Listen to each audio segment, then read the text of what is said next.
వ్యాధిని సమూలంగా నయం చేయాలంటే వ్యాధితో పాటు ఆ వ్యక్తిలో శారీరకంగా మానసికంగా ప్రస్ఫుటంగా కనిపించే లక్షణాలను కూడా దృష్టిలో ఉంచుకోవాలని చెప్తుంది హోమియో వైద్యం.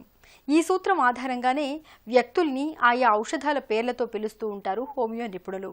ఉదాహరణకు బెరైటా కార్బ్ వ్యక్తుల్లో అమాయకత్వపు పాళ్లు ఎక్కువగా ఉంటాయి.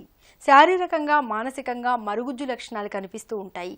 ఇలాంటి వ్యక్తుల్లో కనిపించే అనారోగ్య సమస్యలకు బెరైటా కార్బ్ ఎంత మేలైన ఔషధమో ఇప్పుడు తెలుసుకుందాం.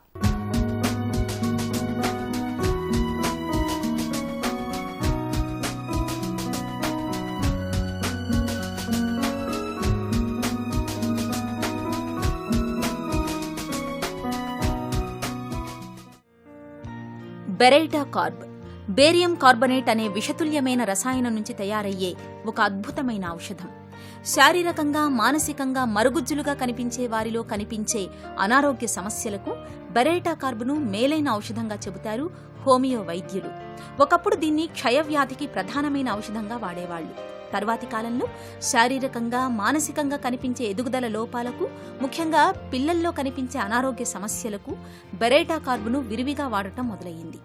బెరైటా కార్బ్ ఔషధం గురించిన పూర్తి వివరాలను ప్రముఖ హోమియో వైద్యులు డాక్టర్ పావులూరి కృష్ణ చౌదరి మాటల్లో ఇప్పుడు విందాం. Salmon హ్యాన్మన్ German దేశస్థుడు. ఈయన వైద్య విధానంలో అనేకం ప్రవేశపెట్టాడు. మొట్టమొదటిది, ఏ ఔషధాన్నైనా మనం వాడుకోవాలి అంటే ఆ ఔషధ ధర్మాలని కనుక్కొని వాడుకోవాలి. ఎలా కనుక్కోవాలి అంటే అది కూడా నిర్ధారించాడు. మానవులపై ప్రయోగం చేసి మాత్రమే అది వాడాలి అన్నాడు. ఉదాహరణకు ఉమ్మెత్త తీసుకుందాం. ఉమ్మెత్త తీసుకుంటే అవి మనుషులు కానీ ఉమ్మెత్త తింటే పిచ్చెక్కుతుంది. అదే ఉమ్మెత్తని కుందేలకు పెడితే బలం వస్తుంది. కాబట్టి జంతువులపై ప్రయోగాలు చేసి మనం ఔషధాలను కానీ ప్రవేశపెడితే అవి మానవులపై అంతగా పనిచేయవు. మానవులకి ఉపయోగంగా ఉండేటువంటి ఔషధాలను వాడుకోవాలంటే ప్రయోగించే సమయంలో కూడా మానవులపైనే ఆ ఔషధాలని ప్రయోగించాలి. ధర్మాలని మనం రాబట్టాలి. ఆ ధర్మాల ప్రకారం వాడుకోవాలి. కాబట్టి ఇది చాలా విప్లవాత్మకమైనటువంటి నిర్ణయం. ఔషధాలని మానవులపైన మాత్రమే ప్రయోగించి వాడాలి అనేది.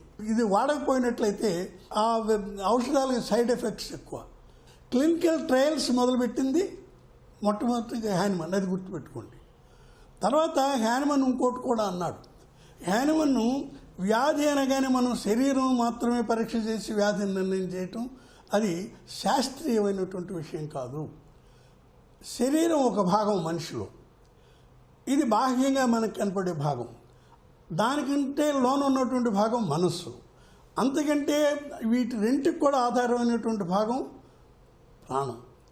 ఈ మూడు అంశాలను గుర్తుపెట్టుకుని మన ఔషధాలను వాడాలి అన్నాడు హ్యాన్మన్. ఈ దృష్టిలో మనం బెరైటా కార్బ్ ఔషధాన్ని పరిశీలించినట్టయితే ఏ వ్యక్తులను ముందలుగా మనం బెరైటా కార్బ్ ఆలోచిస్తామంటే, జట్టుకబారిన వ్యక్తులు ఉంటారు. మానసికంగా మరుగుజ్జు, శారీరకంగా మరుగుజ్జు. మానసికంగా శారీరకంగా మరుగుజ్జుగా ఉన్నటువంటి వ్యక్తుల్ని మనం ద్వార్ఫిజం అని అంటాం. ఈ ద్వార్ఫిజం వ్యక్తులకి బెరైటా కార్బ్ చాలా ఉపయోగమైనటువంటి ఔషధం.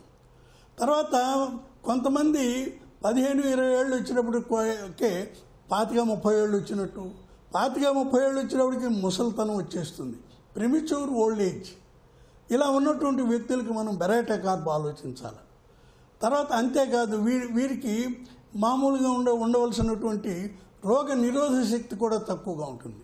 దాంతో టాన్సిల్స్ ఉబ్బుతాయి, గ్లాండ్స్ అన్నీ ఉబ్బుతాయి, శరీరంలో ఎక్కడ పడితే అక్కడ కణుతులు వస్తాయి. తర్వాత మీరు మెదడు విషయంగా ఆలోచించేటప్పుడు మెమరీ పూర్, మామూలుగా పెరాలిసిస్, తొందరగా మనం పెరాలిసిస్ అది మైండ్, పెరాలిసిస్ అది బాడీకి బెరైటా కార్బ్ బెరైటా కార్బ్ ఔషధాన్ని ఎంపిక చేసుకోవాలని చెబుతారు నిపుణులు. వయసుకి తగినట్టుగా శరీరం మనస్సు లేకపోతే ఒక రకంగా బుద్ధిమాన్యం కింద లెక్క. ఈ బుద్ధిమాన్యం ఉన్నటువంటి వాళ్ళకి ముఖ్యంగా బెరైటా కార్బ్ ఆలోచించాలి. Mentally is dwarf, physically is dwarf or immature. తర్వాత ఈ మామూలుగా ఈ అంగాలు ఉండని అవి కూడా అంటే పురుషాంగం ఇవన్నీ కూడాను చాలా చిన్నవిగా ఉంటాయి, అవి కూడా మెచ్యూర్ కాలేదన్నమాట. తర్వాత వీళ్ళకి ఇమ్యూనిటీ తక్కువ, అందువల్ల మాటికి జలుబు చేస్తుంటుంది. ఆ జలుబు చేసిన తర్వాతనేమో గొంతులో టాన్సిల్స్ ఏమో వాచి ఉంటాయి. తర్వాత వీళ్ళ భయం ఎక్కువ. భయమే కాదు, ఏమిటి భయం అంటే నలుగురు చూచి నవ్విపోతారని భయం. అంతేకాదు ఏదైనా వ్యాధి పట్టుకుంటుందేమో అని భయం. లేదు, వ్యాధి పట్టుకున్న తర్వాత ఇది నయం కాదన్న భయం. ఇవన్నీ కూడా గమనించాలి మనం భయాన్ని గురించి ఆలోచించినప్పుడు. కాబట్టి బెరైటరీ కార్బ్ వ్యక్తిని గుర్తించాలి అంటే మరుగుజ్జు, మానసికంగా శారీరకంగా, టాన్సిల్స్ గ్రంథులు వాచి ఉంటాయి. ఆ తర్వాతనేమో ఎవరైనా నవ్విపోతారన్న భయం, వ్యాధులు ఏమొస్తాయని పట్టుకునే భయం, వ్యాధి తగ్గదేమో అనుకునే భయం. వీళ్ళందరూ బెరైటరీ కార్బ్ వ్యక్తులే, గుర్తుపెట్టుకోండి. తర్వాత ఏదన్నా చిన్న విషయం కూడాను వాళ్ళు ఒక నిర్ణయానికి రాలేరు.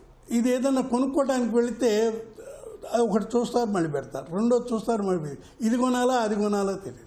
ఈ నిర్ణయం చేయలేకపోవటం అనేది ముఖ్యంగా చాలా ముఖ్యమైనటువంటి విషయం బెరైటరీ కార్బ్ విషయంలో. గ్రంథులని వాచి ఉంటాయి. తర్వాత ముఖం మీద బూజు, మొహాన్ని పూసుకున్నట్టుగా అనిపిస్తుంటుంది. ఈ లక్షణాలు కలిగిన వ్యక్తి బెరైటరీ కార్బ్గా గుర్తించి బెరైటరీ కార్బ్ వాడుకోవాలి. మామూలుగా పెద్ద వయసు వచ్చింది అనుకోండి, పెద్ద వయసు వచ్చిన వాళ్ళు కొంచెం పెద్దతనంగా వ్యవహరించాలి.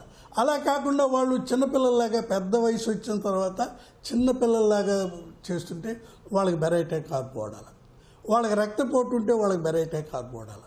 వాళ్ళకి పక్షవాతం వస్తే బెరైటరీ కార్బ్ వాడాలి. ఈ లక్షణాలన్నీ గుర్తించి మనం వ్యక్తిని డయాగ్నోస్ చేస్తే, ఏమిటి డయాగ్నోసిస్ అంటే ఎక్స్రే తీయండి, రక్త పరీక్ష చేయించండి, ఇవన్నీ పరీక్షలు చేస్తే డయాగ్నోసిస్. ఇక్కడ అట్లే కాదు, వ్యక్తిని మనం డయాగ్నోస్ చేయాలి. అతని యొక్క ప్రాణశక్తి ఏపాటు పనిచేస్తూ ఉంది, మానసిక శక్తి ఏపాటు పనిచేస్తూ ఉంది, శరీరం ఏపాటు పనిచేస్తూ ఉంది. బెరైటరీ కార్బ్ వ్యక్తుల్లో ఇది ఈ డయాగ్నోసిస్ మనం దృష్టిలో పెట్టుకుని, బాధలు కూడా దాన్ని దృష్టిలో పెట్టుకుని వాడుకుంటే మీకు హోమియో వైద్యంలో మీకు తగినటువంటి సత్ఫలితాలు మనం చూడగలుగుతాం. బెరైటా కార్బ్ వ్యక్తుల్లో అకాల వృద్ధాప్య లక్షణాలు కనిపిస్తుంటాయి. చిన్నపిల్లలైతే ఎండుకుపోయినట్లుగా కనిపిస్తుంటారు, పొట్ట ముందుకు పొడుచుకు వచ్చినట్లుగా ఉంటుంది. అలాగే పెద్దల్లో స్థూలకాయం సమస్యగా ఉంటుంది. బెరైటా వ్యక్తులకు చీటికి మాటికి జలుబు చేస్తుంటుంది. తరచూ తలనొప్పి బాధిస్తుంటుంది. గొంతు బొంగురుగా ఉంటుంది. జీర్ణశక్తి తక్కువ. ఎప్పుడూ పొట్టలో ఏదో ఒక బాధ ఉంటుంది. మెదడుకు రక్త ప్రసరణ తక్కువగా ఉండడంతో వీరికి పక్షవాతం వచ్చే ముప్పు ఎక్కువగా ఉంటుంది. మూత్ర విసర్జనపై సరిగ్గా అదుపు ఉండదు. మాటిమాటికి మూత్ర విసర్జనకు వెళుతుంటారు. పురుషుల్లో ప్రొస్టేట్ గ్రంథిలో వాపు ఉంటుంది. వయసుతో పాటు మతిమరుపు కూడా పెరుగుతుంటుంది. ఈ బాధలన్నింటికీ బెరైటా కార్బ్ చక్కగా పనిచేస్తుంది. బెరైటా కార్బ్ 200 cc మాత్రల్ని బాధలు తగ్గే వరకు, వారానికోసారి చొప్పున గుణం కనిపించే వరకు వాడుకోవాలి.